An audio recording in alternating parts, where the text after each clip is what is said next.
आज की वीडियो में हम एंडोक्राइन सिस्टम के अंतर्गत आने वाले सेकंड ग्लैंड को देखने वाले हैं, क्योंकि पिछली वीडियो में हमने हाइपोथैलेमस को देख लिया है, वहाँ पे उसके बारे में चीज़ें समझ ली है। आज की वीडियो में हम पिट्यूटरी ग्लैंड को देखेंगे, उसके स्ट्रक्चर के बारे में भी हमने पिछली वीडियो में समझ लिया है। अगर आपने वो वीडियो नहीं देखी है तो आप पीछे जाके देख सकते हैं। अब सीधी सी बात है, आपको एकदम प्यार से समझा रहा हूँ कि पिट्यूटरी ग्लैंड मेनली 2 पार्ट्स में बटा होता है। ठीक है, हमने उस वीडियो में 2 से ज़्यादा प्रकार के पार्ट्स को देखा था, लेकिन अगर मेनली मोटा मोटा बात की जाए तो 2 पार्ट में बटा होता है। एक आपका एंटीरियर लोब और एक आपका पोस्टीरियर लोब, और इन दोनों के बीच में ही पार्स इंटरमीडिया होता है, जिसके बारे में मैंने पिछली वीडियो में बताया हुआ है। इसके अलावा एंटीरियर लोब भी आपका फर्दर 3 टाइप्स में डिफ्रेंशिएट होता है, यानी कि बटा हुआ होता है, और पोस्टीरियर लोब वैसे ही होता है। ये सारी चीज़ें पिछली वीडियो में है, उसे ज़्यादा एक्सप्लेन करने की जरूरत नहीं है। मेन काम यह है कि एंटीरियर लोब से कितने प्रकार के हार्मोन्स का सेक्रेशन होता है और पोस्टीरियर लोब से कितने प्रकार का हार्मोन सेक्रेशन होता है, उसका क्या वर्क है वो जानना ज़्यादा इंपॉर्टेंट है।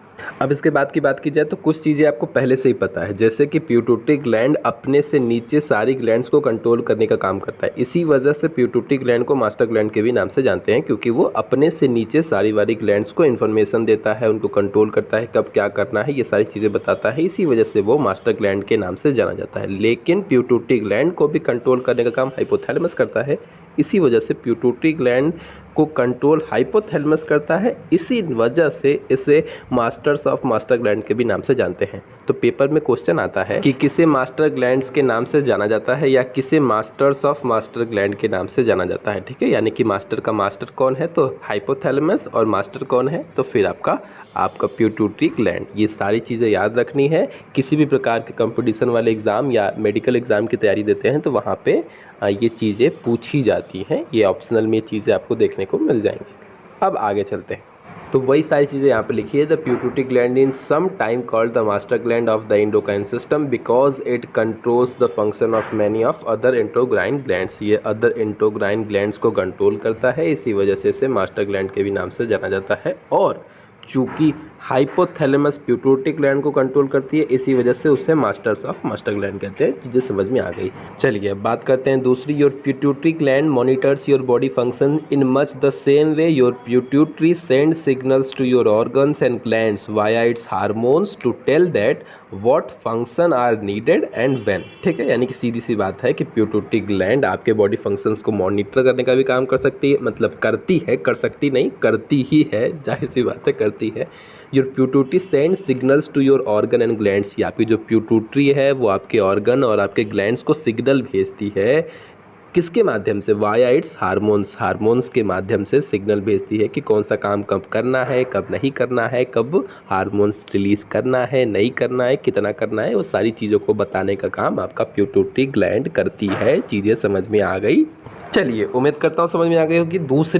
तीसरी बात ना, तीसरी बात क्या कहती है कि the main function of pituitary gland is produce and release server hormones that help carry out important bodily functions including. ठीक है, मेन फंक्शन क्या होता है हमारी पिट्यूटरी ग्लैंड का? प्रोड्यूस एंड रिलीज़ करना सर्वल हार्मोन्स को, कई प्रकार के हार्मोन्स को प्रोड्यूस करना और उसको रिलीज़ करना। दैट हेल्प कैरी आउट, जो कि हमारे बॉडी जो फंक्शन होते हैं उसको चलाने में हेल्प करते हैं। ठीक है, कौन कौन से? जैसे ग्रोथ हो गया, मेटाबॉलिज्म हो गया, रिप्रोडक्शन हो गया, रिस्पॉन्स टू स्ट्रेस हो गया, वाटर एंड सॉल्ट्स का कंसंट्रेशन या उसके बैलेंस को मेंटेन करने का काम हो गया, लेबर, चाइल्ड बर्थ, प्रेगनेंसी, इन सभी चीज़ों में हेल्प करता है। ठीक है, सीधी सी बात है, यही मैंने को आपको बताना था। बात की जाए इसके शेप की तो ये पी शेप्ड होता है, यानी कि एक मटर की आकार का होता है, उतना ही बड़ा होता है। और इसके डायमीटर की बात की जाए तो 1 to 1.5 सेंटीमीटर के आसपास इसका डायमीटर होता है। वेट की बात की जाए तो 0.5 ग्राम मान लीजिए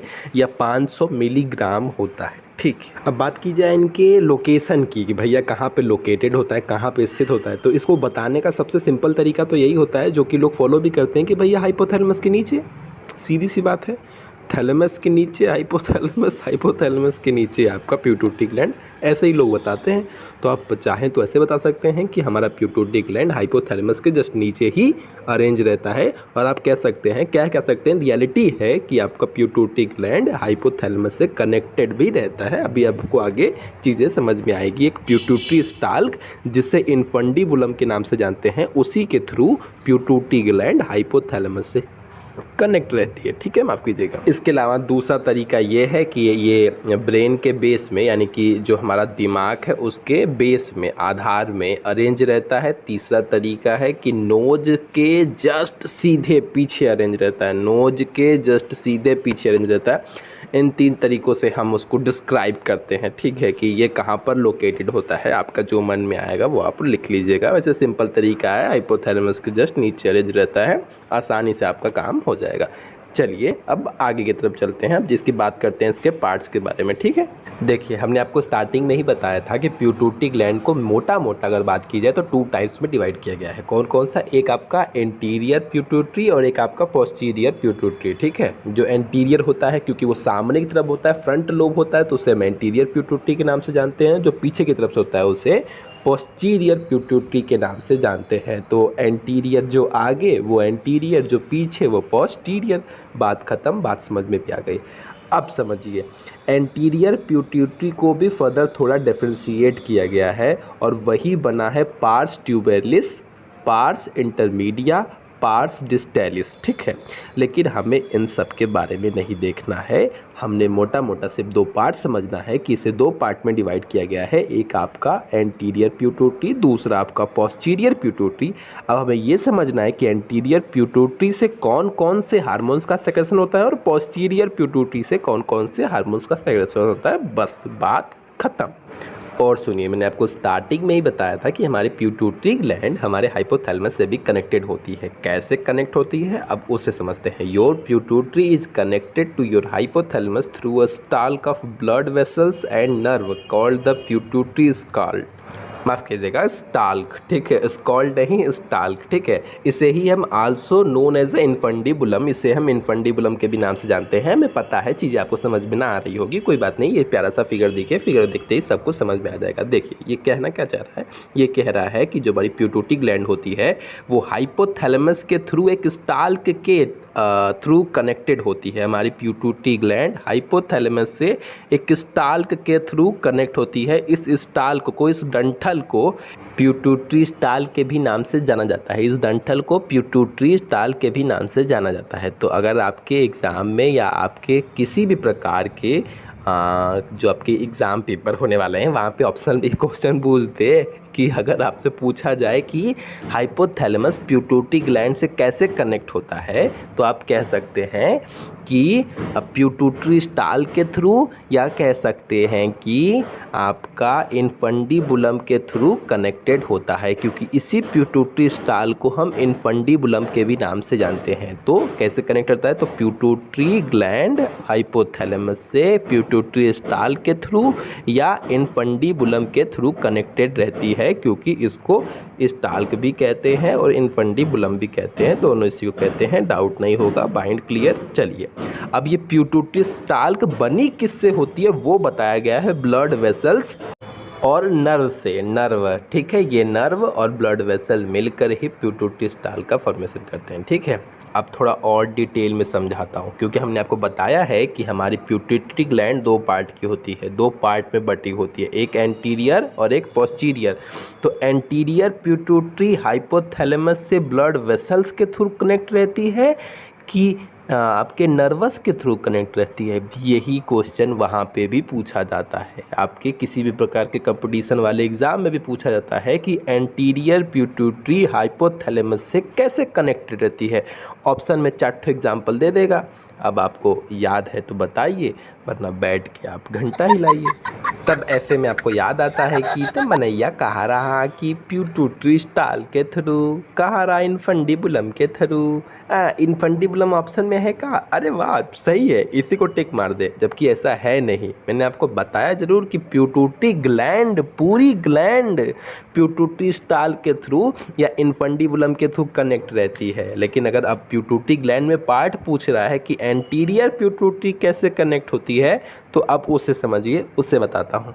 तो देखिए, the anterior pituitary is connected to your hypothalamus through blood vessels. यानी कि बात समझ में आ गई ना, कि जो हमारी एंटीरियर पिट्यूटरी है वो हाइपोथैलेमस से ब्लड वेसल्स के थ्रू कनेक्ट रहती है, और जो पोस्टीरियर पिट्यूटरी है वो हाइपोथैलेमस से नर्व ट्रैक्ट के थ्रू या नर्व्स के थ्रू, न्यूरॉन्स के थ्रू कनेक्ट रहती है, या नर्व जो ट्रैक्ट होता है उसके थ्रू कनेक्ट होती है। नर्व्स के थ्रू, नर्व ट्रैक्ट के थ्रू, न्यूरॉन्स के थ्रू, इसी के थ्रू कनेक्ट रहती है। बात आपको समझ में आ गई होगी।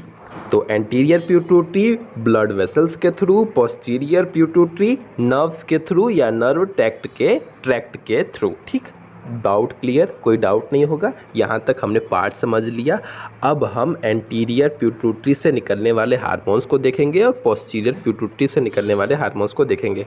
देखिए, एंटीरियर पिट्यूटरी से बात की जाए तो मेनली 6 प्रकार के हार्मोन्स का सेक्रेशन होता है, ठीक है। और पोस्टीरियर पिट्यूटरी से कहा जाए तो मेनली 2 प्रकार के या 2 टाइप्स के हार्मोन्स का सेक्रेशन होता है। सबसे पहले हम एंटीरियर पिट्यूटरी से हार्मोन्स के सेक्रेशन कितने प्रकार के होते हैं वो समझते हैं। एक आपका ACTH होता है, जिसे क्या कहते हैं, एड्रीनोकॉर्टिकोट्रोपिक हार्मोन, ठीक है। इसे ही शॉर्ट में ACTH के नाम से जाना जाता है। तो एक इसका सेक्रेशन होता है। दूसरा है फॉलिकल स्टिमुलेटिंग हार्मोन, इसे शॉर्ट में FSH के नाम से जाना जाता है। तीसरा है ग्रोथ हार्मोन, इसे शॉर्ट में GH के नाम से।